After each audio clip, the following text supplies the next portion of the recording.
Мынау кешегідей шығарған индюктерім әлі лампочкамен үйде екіншіден жатыр. Енді бұларды бүгін қар шықса, бұларды гаражға брудерге шығару керекпін деп ойлап жатырмын.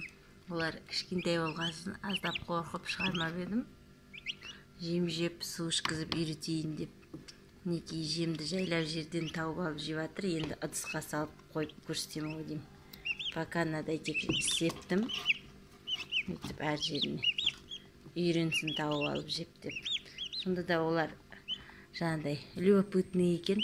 Ыдысқа салып қойсам да келіп тауып алады ау деймін. Бір-бірін үстінен тауып алып, жерден тауып алып жеп жатыр.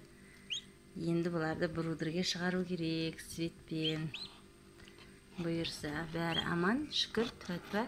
Енді мен бір жерден көрдім, аптечка для индюшат деген. Соны ветеринарлардан іздеу керек. Соны беріп пропойка жасаймын ау деймін балапандарға. Арналған, именно индюшкілерге арналған болады екен. Іздеп, тамақтарын іздеп жүр.